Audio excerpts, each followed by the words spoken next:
സുരേഷ് ഗോപി എന്നൊക്കെ പറയുന്ന പേരൊക്കെ സുരേഷ് ഗോപി എന്നുള്ള 7 എന്നുള്ള ഒരു എനർജിയാണ്, ഇമോഷനാണ് അധികം കൊടുക്കുന്നത്. അതേസമയം അദ്ദേഹം ജനിച്ചത് 8 ശനിയുടെ എനർജിയാണ്. നിങ്ങൾക്ക് ഇതുപോലെ ഒരുപാട് കണക്ഷൻസ് ഉള്ള ആളാണ്. ഇല്ല ഞാൻ അബാക് മീഡിയ തുടങ്ങിയ ശേഷമാണ് ഈ കണക്ഷൻസ് ഉണ്ടായത്. അബാക് മീഡിയ എന്നുള്ള എനർജി വരുന്നത് 24 എന്ന എനർജിയിലാണ്. ഞങ്ങൾ പറയുന്നത് എങ്ങനെയല്ല, ഞങ്ങളെന്ന് വെച്ചാൽ ഞങ്ങൾ കൊട്ടാരക്കരക്കാർ പറയുന്നത് എങ്ങനെയാണ്, എന്താണ് KL24 കൊട്ടാരക്കര തരും. അതായത് ഞാൻ എപ്പോഴും സേഫ് ആയിരിക്കണം എന്നുള്ള ഒരു ചിന്താഗതി ഉണ്ട്. അതൊന്നും മോശമായിട്ടുള്ള ഒരു കാര്യം എന്നല്ല എന്നെ കൊണ്ട് അർത്ഥം. അല്ല, നമ്മൾ സേഫ് ആയാലല്ലേ പറ്റുള്ളൂ. ഈ ഭഗവാന്മാരുടെ പേരൊക്കെ എടുത്ത് സ്ഥാപനങ്ങൾക്ക് ഇടുന്നുണ്ട് പ്രശ്നമുണ്ട്. പേരിന്റെ ആദ്യം അല്ലെങ്കിൽ അതിന്റെ അടിയിലൊക്കെ വരുന്നത് തീർച്ചയായിട്ടും അവർക്ക് സ്ട്രഗിളിംഗ് ഉണ്ടാവും. ചില നെഗറ്റീവ് പേരുണ്ട്.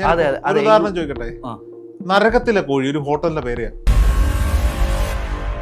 ഈ സ്ഥാപനങ്ങൾക്ക് പേര് കൊടുക്കുമ്പോൾ ശ്രദ്ധിക്കേണ്ട കാര്യങ്ങളെ കുറിച്ചാണ് ഞാൻ ചർച്ച ചെയ്യാൻ ആഗ്രഹിക്കുന്നത്. അത് നമ്മൾ ഈ വലിയ കോംപ്ലിക്കേറ്റഡ് ആക്കാത്തതുകൊണ്ട് ഞാൻ എന്റെ സ്ഥാപനത്തിന്, നമ്മുടെ സ്ഥാപനത്തിന്റെ പേര് തുടങ്ങാം. അബാക് മീഡിയ. ഈ പേര് എങ്ങനെയുണ്ട്? അബാക് മീഡിയ ഞാൻ ജസ്റ്റ് ഇവിടെ വരുന്നതിന് മുമ്പേ തന്നെ ഒന്ന് ചെക്ക് ചെയ്തിട്ടുണ്ടായിരുന്നു. കാരണം നമ്മൾ ഇന്റർവ്യൂ പോകുന്ന സ്ഥലത്തിന്റെ എനർജി വന്നേ. അബാക് മീഡിയ എന്നുള്ള എനർജി വരുന്നത് 24 എന്ന എനർജിയിലാണ്. 24. ഇപ്പം ഞാൻ നിങ്ങളുടെ ഡേറ്റ് ഓഫ് ബർത്ത് എന്നെ മുന്നേ ഉള്ള ഒരു എപ്പിസോഡിൽ ഞാൻ നോക്കിയിട്ടുണ്ടായിരുന്നു. 6 എന്നത് നിങ്ങളുടെ പേരും ഞാൻ 51 എന്ന ശുക്രന്റെ എനർജി. ഇതും നിങ്ങൾ, എനിക്ക് തോന്നുന്നു നിങ്ങൾ ഇതിനു മുമ്പേ ചെക്ക് ചെയ്തിട്ട് ഇട്ടതാണോ? ഇല്ല നിങ്ങൾക്ക് ഇതുപോലെ ഒരുപാട് കണക്ഷൻസ് ഉള്ള ആളാണ്. ഇല്ല ഞാൻ അബാക് മീഡിയ തുടങ്ങിയ ശേഷമാണ് ഈ കണക്ഷൻസ് ഉണ്ടായത്. അതല്ലേ. തീർച്ചയായിട്ടും 24 എന്ന ലക്കിയസ്റ്റ് ഏഞ്ചൽ നമ്പറിലാണ് പേര് വന്നിരിക്കുന്നത്. തീർച്ചയായിട്ടും ചാനലിന് മുകളിലേക്ക് തന്നെയാണ് അതിന്റെ ഗ്രാഫ് ഉണ്ടാവുക. നമുക്കറിയാലോ 24 എന്ന വെറും ഒരു നമ്പർ വെച്ചിട്ട് അല്ലേ ചാനൽ നമ്മുടെ പ്രമുഖ ചാനലാണല്ലോ. അതല്ല, എന്തായാലും 24 എന്നത് അദ്ദേഹം എനിക്ക് തോന്നുന്നു 24 അല്ലേ 24 മണിക്കൂർ എന്നുള്ള രീതിയിലായിരിക്കാം അല്ലെ. 24 അവറും നമ്മൾ വർക്കിംഗ് ആണെന്നുള്ളവരും ഇല്ല അത് വിട്ടിട്ടുണ്ട്. പക്ഷെ 24 എന്നത് ശുക്രന്റെ എനർജി. ഞങ്ങൾ പറയുന്നത് അങ്ങനല്ല. പുള്ളി 24 എന്ന ചാനലിന്റെ പേരിടാനുള്ള ഉദ്ദേശം താങ്കൾ പറഞ്ഞതാണ്. പക്ഷെ ഞങ്ങൾ പറയുന്നത് എങ്ങനല്ല. ഞങ്ങളെന്ന് വെച്ചാൽ ഞങ്ങൾ കൊട്ടാരക്കരക്കാർ പറയുന്നത് എങ്ങനെയാണ്, KL24 രണ്ടുപേരും കൊട്ടാരക്കരാണ്. KL24 കൊട്ടാരക്കര. അങ്ങനെയും 24 അങ്ങനെ ഒരു പ്രത്യേകതയുണ്ട് അല്ലേ. ഓക്കെ. എന്തായാലും 24 എന്ന് പറഞ്ഞു കഴിഞ്ഞാൽ 6 ശുക്രന്റെ ഒരു പവർഫുൾ ആയിട്ടുള്ള എനർജിയാണ്. അത് അറിഞ്ഞോ അറിയാതെയോ നിങ്ങൾ ഇട്ടതും ഓട്ടോമാറ്റിക്കായിട്ട് ഇതുപോലെ നല്ല ഒരു എനർജിയാണ്. അബാക് മീഡിയ അത് മൊത്തത്തിലാണോ നമ്മൾ എടുക്കുന്നത്? അബാക് മീഡിയ എന്നുള്ളതാണ്. അത് അബാക് മാത്രം എടുക്കുമ്പോൾ 9ന്റെ എനർജിയാണ്. ഇപ്പൊ അബാക് മീഡിയ എന്ന് പറഞ്ഞാലോ നിങ്ങൾ എല്ലായിടത്തും പേരായിട്ട് തന്നെ കൊടുത്തു. അബാക് മീഡിയ നമ്മൾ ബ്രാൻഡ് ചെയ്യുന്നത്. അതെ, വെറും അബാക് എന്നല്ലല്ലോ. അതുകൊണ്ട് അബാക് എന്നുള്ളതിന് 9 ചൊവ്വയുടെ എനർജിയാണ്. ചൊവ്വയുടെ എനർജി ഹൈപ്പുള്ള എനർജി തന്നെയാണ്. പക്ഷെ നിങ്ങളെ സംബന്ധിച്ചിടത്തോളം നിങ്ങളാണല്ലോ ഇതിന്റെ സാരഥി. അതിലൊരു ടെസ്റ്റ് പറയട്ടെ. നമ്മൾ കമ്പനി രജിസ്റ്റർ ചെയ്തപ്പോൾ Abak broadcasting and publishing private limited ഇതാണ് കൊടുത്തത്. അപ്പൊ പക്ഷെ നമുക്കത് കിട്ടിയില്ല. അതുകൊണ്ട് നമ്മൾ എന്ത് ചെയ്തു, Abak media broadcasting and publications private limited കൊടുത്തു. അതാണ് കിട്ടിയത്. അതാണ് കൃത്യമായിട്ടുള്ള പേരാണ് നിങ്ങൾക്ക് ഭാഗ്യത്തിന് കിട്ടിയത്. അപ്പോൾ എന്തായാലും ഇത് വേറൊരു കാര്യമുണ്ട്. ഇതുപോലെ സ്പിരിച്വൽ മാത്രമല്ല കേട്ടോ, എന്റർടൈൻമെന്റിനും വളരെ ഹൈയിൽ പോകാൻ പറ്റുന്ന ഒരു എനർജിയാണിത്. ഓക്കെ. അപ്പോൾ ഇപ്പൊ എനിക്ക് തോന്നുന്നു നിങ്ങൾ ഈ സ്പിരിച്വൽ ആണ് മെയിൻ ആയിട്ട്. നമുക്ക് പോപ്പിൻസ് മീഡിയ ഉണ്ട് അല്ലേ. വേറെ പേരായല്ലോ. പോപ്പിൻസ് മീഡിയയുടെ താഴെ നമ്മൾ എഴുതിയിട്ടുണ്ട് പോപ്പിൻസ് ബൈ അബാക് മീഡിയ. അപ്പോൾ എന്തായാലും സ്പിരിച്വൽ വെച്ചിട്ട് നിങ്ങൾ കുറച്ചും കൂടി എന്റർടൈൻമെന്റ് ആയിട്ട് ഞങ്ങൾ എന്റർടൈൻമെന്റ് തുടങ്ങി. അതെ, ഈ അബാക് മീഡിയ ഇപ്പൊ താങ്കൾ ചോദിച്ചല്ലോ ഇത് നോക്കിയിട്ടാണോ ചെയ്തതെന്ന്. ഒന്നുമില്ല, 2007-2010 ഞാൻ ഡിഗ്രി പഠിക്കുന്നത്. ഡിഗ്രി വിഷ്വൽ കമ്മ്യൂണിക്കേഷൻ ആയിരുന്നു. അപ്പൊ ക്രിയേറ്റീവായിട്ട് നിൽക്കുന്ന ഒരു കൂട്ടം ആളുകളാണ് നമ്മുടെ ക്ലാസ്സിൽ പഠിച്ചുകൊണ്ടിരിക്കുന്നത്. അത് നമ്മുടെ ഗ്രൂപ്പിന് ഒരു പേര് വേണമല്ലോ. അന്ന് നമ്മൾ പ്രൊജക്ടിന്റെ ഭാഗമായി ഷോർട്ട് ഫിലിംസും ഡോക്യുമെന്ററികളും ഒക്കെ ചെയ്യുമ്പോൾ ഒരു പ്രൊഡക്ഷൻ വെക്കണം. അന്ന് അതിന് വേണ്ടിയിട്ട് എനിക്ക് ആന്റണി എന്ന് പറയുന്നത് നമ്മുടെ കൂട്ടുകാരനാണ്, ആലുവക്കാരനാണ്. ആന്റണിയാണ് ഇവിടുന്ന് ഈ വാക്ക് കണ്ടുപിടിച്ചിട്ടുണ്ടായിരുന്നത്. സംഭവം കൊള്ളാം. അപ്പൊ ഈ അബാക്കിന്റെ അർത്ഥം എല്ലാവരും വിചാരിക്കും, എല്ലാവരും പലരും വിളിച്ചിട്ട് എ ബാക്ക് ആണോ ബ്ലാക്ക് ആണോ പിന്നെ ചിലർ ABC ആണോ എന്ന് ചോദിച്ചു വിളിക്കുന്നവരുണ്ട്. അപ്പം അന്നേരം നമ്മൾ അല്ല ചേട്ടാ അത് വേറെ ഇത് വേറെ. അപ്പൊ ഇത്തരത്തിലൊക്കെ ചോദിക്കുന്നവരുണ്ട്. അതിൽ എ ബാക്കും അല്ല ബാക്കും അല്ല. ആ ബാക്കിന്റെ അർത്ഥം ടു ബി സർപ്രൈസ്ഡ് എന്നാണ്. അതിന് അങ്ങനെ ഒരു അർത്ഥമുണ്ട്.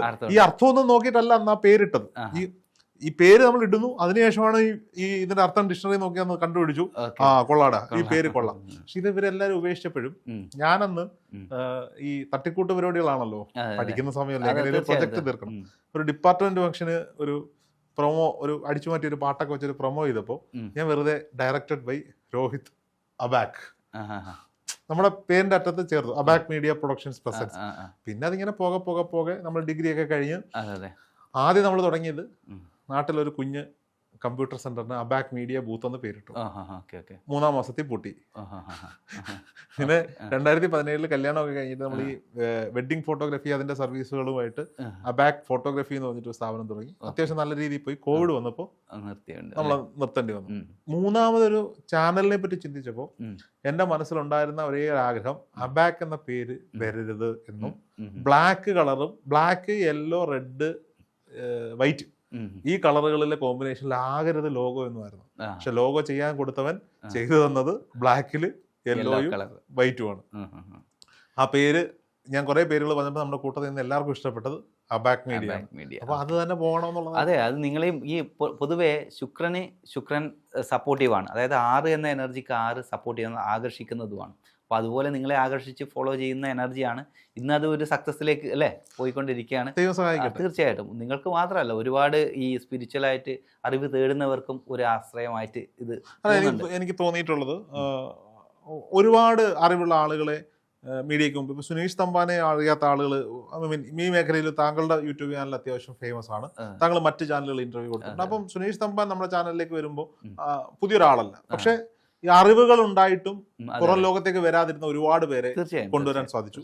ഒരുപാട് പേരുടെ പ്രശ്നങ്ങൾക്ക് പരിഹാരങ്ങൾ ഇതിന്റെ ഏറ്റവും വലിയ റിസൾട്ട് അതാണ് കണ്ടെത്താൻ സാധിച്ചു. ഇപ്പൊ നമ്മളൊരു 10-22 പേര് ഒരു തൊഴിലിടമായിട്ട് ഇതിനെ കാണുന്നു. നമ്മളുമായി ബന്ധപ്പെട്ട് പല കാര്യങ്ങളും നമുക്ക് ചെയ്യാൻ പറ്റുന്നു എന്നൊക്കെ പറയുമ്പോൾ ഭയങ്കര സന്തോഷമുള്ള. അതെ, 24 ഒരിക്കലും ഒരാളെയും പുറകോട്ട് കൊണ്ടുപോകില്ല. പക്ഷെ കുറച്ച് ഡേറ്റ് ഓഫ് ബർത്ത് ഉണ്ട് കേട്ടോ. ഇപ്പം 3-ാം തീയതി ജനിച്ച ഒരാളാണെങ്കിൽ ഇത് കൺട്രോൾ ചെയ്യുന്നെങ്കിൽ തീർച്ചയായിട്ടും അത് 6-ാം തീയതി ജനിച്ച ആളാണെങ്കിൽ അതാണ് സപ്പോർട്ടീവ് ആണെന്ന് പറയുന്നത്. അതായത് 15 ആണല്ലോ നിങ്ങളുടെ എനർജി. അപ്പോൾ അതിന് ഏറ്റവും ബെസ്റ്റ് ആയിട്ടുള്ള ഒരു നമ്പർ കൂടിയാണ് 24. അതിന് ഫെയിം എന്നത് ഉള്ള ഒരു എനർജിയാണ്. അതുകൂടാതെ അത് എന്താ പറയുക സാമ്പത്തികപരമായിട്ട് ഗുണമുണ്ടാകും. പിന്നെ എനിക്കിതിൽ നിങ്ങൾക്ക് പറയാനുള്ള ഒരു നിർദ്ദേശം എന്ന് പറഞ്ഞു കഴിഞ്ഞാൽ ഇത് കുറച്ച് എൻ്റർടൈൻമെൻറ്റിന് കൂടി നിങ്ങൾ സാധ്യത കൊടുക്കണം. പക്ഷേ ഇത് സ്പിരിച്വൽ എങ്ങനെ എൻ്റർടൈൻമെൻറ്റ് ആവും എന്നുള്ളത് ഒരു ക്വസ്റ്റ്യൻ ആണ്. പക്ഷെ ഇത് ആ ഒരു എനർജി സ്പിരിച്വൽ ചാനൽ തുടങ്ങിയതല്ല സുരേഷ് ബ്രോ. അതിനകത്ത് കൃത്യമായി ഞാൻ പറയട്ടെ, നമ്മുടെ ആദ്യത്തെ വീഡിയോകൾ നിങ്ങൾ കണ്ടു നോക്കി. ആദ്യത്തെ വീഡിയോകളിൽ നമ്മുടെ ഒരു എന്റർടൈൻമെന്റ് ചാനലുകളിൽ ഓൺലൈൻ ചാനലുകളിൽ പോകുന്ന എല്ലാത്തരം കണ്ടന്റുകളും ഉണ്ടായിരുന്നു. ഇപ്പോഴും ഇതിനകത്ത് ചെയ്ത പെറ്റ് ഷോകളുണ്ട്. ഇപ്പോഴും പലരും നമ്മളടുത്ത് പല പട്ടിക്കുഞ്ഞുങ്ങളെയും ചോദിച്ചു വിളിക്കാറുണ്ട്. അതുപോലെ കൃഷിയുമായി ബന്ധപ്പെട്ട വീഡിയോസ് ഉണ്ടായിരുന്നു. അങ്ങനെ പലതരത്തിലുള്ള വീഡിയോകൾ നമ്മൾ ചെയ്തിട്ടുണ്ട്. എന്തായാലും എനിക്ക് പറയാനുള്ളത് തന്നെ കാര്യങ്ങളെ കുറച്ച് കൂടി എൻ്റർടൈൻമെൻ്റ് ആക്കിയിട്ട് നിങ്ങൾ അവതരിപ്പിക്കുന്നത്. കാരണം നിങ്ങളുടെ അവതാരം ഏറ്റവും കൂടുതൽ ശ്രദ്ധിക്കപ്പെടുന്ന ഒരു അവതാരം ഞാൻ അങ്ങനെയാണ് മനസ്സിലാക്കുന്നത്. കാരണം ആദ്യം നിങ്ങളെ ആണ് ഞാൻ നോട്ട് ചെയ്തത്, ആദ്യം ഈ അബാക്കിലേക്ക് ഫോൺ ചെയ്യുന്നതിന് മുമ്പിലേ. അപ്പോൾ അതാണ് ഞാൻ പറയുന്നത്, നിങ്ങൾക്ക് അതുപോലെ ചെയ്യാനുള്ള ഒരു കഴിവുണ്ട്. അത് നിങ്ങൾ മുന്നോട്ട് കൊണ്ടുപോകുന്ന ചില പേരുകളുടെ പ്രശ്നം കൊണ്ട് പൂട്ടിപ്പോയ സ്ഥാപനങ്ങൾ ഉണ്ടാവും. തീർച്ചയായിട്ടും അത് എനിക്ക് പറയാൻ ആ പേര് ഞാൻ എടുത്തു വെച്ചതായിട്ട് ഓർമ്മയില്ല. ചില അത് അപകടങ്ങൾ കാര്യങ്ങൾ ചെയ്യുമ്പോൾ ഞാൻ നോട്ട് ചെയ്തു ചില നെഗറ്റീവ് പേരുണ്ട്. ഉദാഹരണം ചോദിക്കട്ടെ, നരകത്തിലെ കോഴി ഒരു ഹോട്ടലിന്റെ പേര് ഞാൻ കഴിഞ്ഞ ദിവസം സോഷ്യൽ മീഡിയയിൽ കണ്ട. നരകത്തിലെ കോഴി, അത് കേൾക്കുന്ന തന്നെ എന്തൊരു നെഗറ്റീവ് ആണ്. അങ്ങനെ സ്ഥാപനത്തിന്റെ പേരിട്ട് കഴിഞ്ഞാൽ അങ്ങനെയൊക്കെ. തീർച്ചയായിട്ടും അത് എല്ലാം ഞാൻ പറഞ്ഞില്ല, ശബ്ദാർത്ഥത്തിനും അതിൻ്റെതായിട്ടുള്ള ഇതുണ്ട്. ഞാൻ നിങ്ങൾ നേരത്തെ ചോദിച്ചതിന് ഇത് ഉത്തരം പറയാനായിട്ട് ഇതിനിടെ നമ്മളെ മരടിൽ ഒരു ഫ്ലാറ്റ് പൊളിച്ചില്ല. അപ്പോൾ അതിൻ്റെയൊക്കെ എനർജി തീർച്ചയായിട്ടും അത് വളരെ നെഗറ്റീവ് ആയിട്ടുള്ള ഒരു രാഹുവിൻ്റെ എനർജിയിലായിരുന്നു. അത് ആ സമയത്ത് നോക്കി വെച്ചായിരുന്നു. ഇന്നിപ്പോൾ എനിക്ക് ഓർമ്മയില്ല അത് എടുത്ത് പറയണേ. പക്ഷെ അതൊക്കെ അന്നേ ഞാൻ നോട്ട് ചെയ്തു. ചിലത് അങ്ങനെ നശിച്ച് പോവും, ചിലതിന് അനുകൂലമല്ലാത്തതാണെങ്കിൽ. ഇപ്പോൾ ഉദാഹരണത്തിന് ഒരു ബാറ് അല്ലെങ്കിൽ എൻ്റർടൈൻമെൻറ്റ്, അവിടെ ഫുൾ എൻജോയ്മെൻറ്റ് ചെയ്യുന്ന സ്ഥലം, അവിടെ രാഹുവിൻ്റെ എനർജിയിൽ ഇതുപോലെ ഒരു പേരിട്ടു എന്ന് വെച്ചോ, തീർച്ചയായും എപ്പോൾ പൂട്ടിയെന്ന് ചോദിച്ചാൽ മതി. കാരണം എന്ന് വെച്ച് കഴിഞ്ഞാൽ അതിന് സപ്പോർട്ട് ചെയ്യില്ല. ഈ 24 എന്നുള്ളത് ഇതുപോലെ ശുക്രൻ്റെ എനർജിയാണ്. ശുക്രൻ എന്ന് പറഞ്ഞു കഴിഞ്ഞാൽ അസുര ഗുരു കൂടിയാണ്. ഏത് ശുക്രാചാര്യൻ. പിന്നെ അത് മാത്രമല്ല, ഞാൻ കഴിഞ്ഞിട്ട് നിങ്ങൾക്കും തരും. അതായത് ഞാൻ എപ്പോഴും സേഫ് ആയിരിക്കണം എന്നുള്ള ഒരു ചിന്താഗതിയുണ്ട്. അതൊന്നും മോശമായിട്ടുള്ള ഒരു കാര്യം എന്നല്ല എന്നെ കൊണ്ട് അർത്ഥം. മറ്റുള്ളവരെ പറ്റുള്ളൂ. അപ്പൊ സ്വയം സേഫായി ഇരിക്കുക, നമുക്ക് പേരും പ്രശസ്തിയും വളർത്തുക, ഇതൊക്കെ ശുക്രന്റെ ഗുണങ്ങളാണ്. അപ്പോൾ ഇവിടെ നമുക്ക് ഉപയോഗിക്കാം. ഈ മീഡിയ രംഗത്ത് തീർച്ചയായിട്ടും ഉപയോഗിക്കാൻ പറ്റുന്ന ഒരു എനർജിയാണ്. അതേസമയം മീഡിയ രംഗത്ത് ഉപയോഗിക്കാൻ പറ്റുന്നത് ഇപ്പം വേറൊരു ഈ പറയുന്ന പോലെ ശനിയുടെ എനർജിയോ അങ്ങനെയൊക്കെ ഉള്ളത് വരുമ്പോഴേക്കും കുറച്ചും കൂടി കാലതാമസം ഉണ്ടാവുക എല്ലാ കാര്യത്തിനും. അപ്പോൾ അത് നിങ്ങൾക്ക് സപ്പോർട്ടീവ് ആകണം. ഒപ്പം ആ ചെയ്യുന്ന കാര്യത്തിനും ഇപ്പം ടെക്സ്റ്റൈൽസ് ചെയ്യുന്നവർ, പിന്നെ ഇതുപോലെ പിന്നെ ബാർ നടത്തുന്നവർ, പിന്നെ അതുപോലെ പിന്നെ ഓരോ കലാസംബന്ധിയായിട്ടുള്ള കാര്യങ്ങൾ ചെയ്യുന്നവർ. അപ്പോൾ അതിനനുസരിച്ചിട്ടുള്ള ഒരു പേരും ഒപ്പം അതിൻ്റെ ആ ഓണർ ആരുടെ അണ്ടറിലാണോ അത് ചെയ്യുന്നത് അവർക്കും കൂടി അത് മികച്ചതാണെങ്കിലേ അതൊരു മികച്ച രീതിയിൽ പോകുള്ളൂ. ഈ ഭഗവാന്മാരുടെ പേരൊക്കെ എടുത്ത് സ്ഥാപനങ്ങൾക്ക് ഇടുന്നതുകൊണ്ട് പ്രശ്നമുണ്ടോ? ഭഗവാന്റെ പേര് എന്ന് വെച്ച് കഴിഞ്ഞാൽ നമ്മൾ ന്യൂമറോളജി എന്ന് പറഞ്ഞു കഴിഞ്ഞാൽ ശരിക്കും അതിൻ്റെ ലെറ്റേഴ്സിൻ്റെ എനർജിയാണ് നോക്കുന്നത്. അപ്പോൾ ഭഗവാന്റെ പേര് എടുക്കുന്നതിനെ കൊണ്ട് ബുദ്ധിമുട്ടില്ല. നമ്മൾ ന്യൂമറോളജി ആണെങ്കിലും ഭഗവാന്റെ പേരാണെങ്കിലും ആ ലെറ്ററിന്റെ എനർജി നോക്കും, മറ്റൊന്നും കൺസിഡർ ഇല്ല. പിന്നെ പറഞ്ഞു കഴിഞ്ഞാൽ ഇതുപോലെ ശബ്ദാർത്ഥം കൊണ്ട് അതിനുള്ള ഒരു നെഗറ്റിവിറ്റി നോക്കുന്നുണ്ട്. പക്ഷേ പിന്നെ ചില ലെറ്ററുകൾ തീർത്തും പാടില്ല. ഇപ്പം 4-ാം തീയതി ജനിച്ചവർ, അതായത് 4-ാം തീയതി ജനിച്ചവർ, 13, 22, 31 ഈ ദിവസങ്ങളിലൊക്കെ ജനിച്ചവർക്ക് ഡി എന്ന ഒരു ലെറ്റർ പേരിൻ്റെ ആദ്യം അല്ലെങ്കിൽ അതിൻ്റെ ഇടയിലൊക്കെ വരുന്നത് തീർച്ചയായിട്ടും അവർക്ക് സ്ട്രഗിളിങ് ഉണ്ടാവും. അപ്രതീക്ഷിതമായിട്ട് വലിയ പിന്നെ പ്രശ്നങ്ങൾ അവരുടെ ജീവിതത്തിൽ ഉണ്ടാവാൻ സാധ്യതയുണ്ട്. ഇപ്പോൾ ഉദാഹരണം നമ്മുടെ ദിലീപ് എന്നുള്ള ഫിലിം സ്റ്റാർ ഒരുപാട് ഹൈറ്റിലൊക്കെ പോയി ചില ആ ലെറ്ററിൻ്റെ ഇത് അവരെ ബാധിക്കും. എത്ര ഇതായിരിക്കും ഒരു കാലത്ത്. ഇപ്പോൾ സിദ്ദിഖ് അവിടെയും ഡി ഉണ്ട്.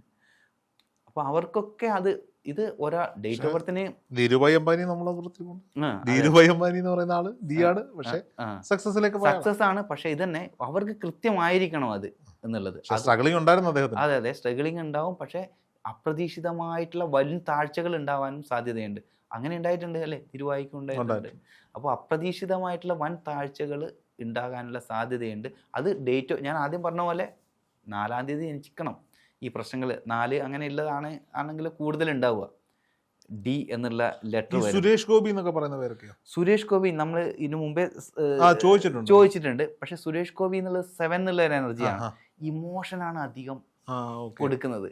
പിന്നെ ഇതിനിടെ സുഹൃത്തായിട്ടുള്ള അതേസമയം മറ്റൊരു പാർട്ടി കാരണം കൂടിയായ മുകേഷ് സംസാരിച്ചു. ഇദ്ദേഹം ഇമോഷൻ ഇട്ട് വ്യക്തി ഒരു മികച്ച അല്ലെ നല്ലൊരു വ്യക്തിത്വമാണെങ്കിലും ഇദ്ദേഹം ഇമോഷന് കുറച്ച് പ്രാധാന്യം കൊടുക്കുന്ന ഒരു വ്യക്തിയായിട്ടാണ് സുരേഷ് ഗോപി. അദ്ദേഹത്തിന് കുറച്ചും കൂടി അപ്പറായിട്ടുള്ള അതേ മുകേഷ് എന്താണോ പറഞ്ഞത് അത് തന്നെയാണ് എൻ്റെ അഭിപ്രായം. കാരണം എന്ന് വെച്ചാൽ നല്ല വ്യക്തിയാണ്, പക്ഷെ പെരുമാറ്റമൊക്കെ കുറച്ച് ഇമോഷൻ കുറച്ച് കൂടുതലാണ് എന്നുള്ളതാണ്. അപ്പോൾ അത് ആ 7ന്റെ പ്രത്യേകതയാണ്. അതേസമയം അദ്ദേഹം ജനിച്ചത് 8 ശനിയുടെ എനർജിയാണ്. തീർച്ചയായിട്ടും പവർഫുള്ളായിട്ടുള്ള ലീഡറാണ്. പക്ഷേ ഈ പേരിൻ്റെ സ്വഭാവം ഇമോഷൻ ഇട്ടങ്ങോട്ട് കളിക്കും അതാണ്. പക്ഷെ ഇതിനിടെ അതിൻ്റെ ഒരു കമൻ്റ് ഉണ്ടായിരുന്നു അതിൻ്റെ താഴെ, സുരേഷ് ഗോപി പേരിൻ്റെ കൂടെ ഒരു എസ് കൂടി ആഡ് ചെയ്തിട്ടുണ്ട് എന്നുള്ളത്. അതെനിക്ക് സത്യമാണോ എന്നറിയില്ല, പക്ഷെ ഞാൻ കുറച്ച് നോക്കി മനസ്സിലായിട്ടില്ല. പക്ഷേ ഒന്നും അങ്ങനെ കണ്ടിട്ടില്ല. പക്ഷെ എസ് ആഡ് ചെയ്തിട്ടുണ്ടെങ്കിൽ അതൊരു മികച്ച പേരാകുകയും ചെയ്യും. ഓക്കെ, നമുക്ക് ക്രോസ് ചെക്ക് ചെയ്യാം. സുരേഷ് അടുത്ത വൃത്തങ്ങളായിട്ട് കണക്ഷൻ ഉണ്ട്, നമുക്ക് ചോദിച്ചു നോക്കാം. തീർച്ചയായും. അപ്പോൾ അങ്ങനെ ഒരു സംഭവം ഉണ്ട് അതിൽ.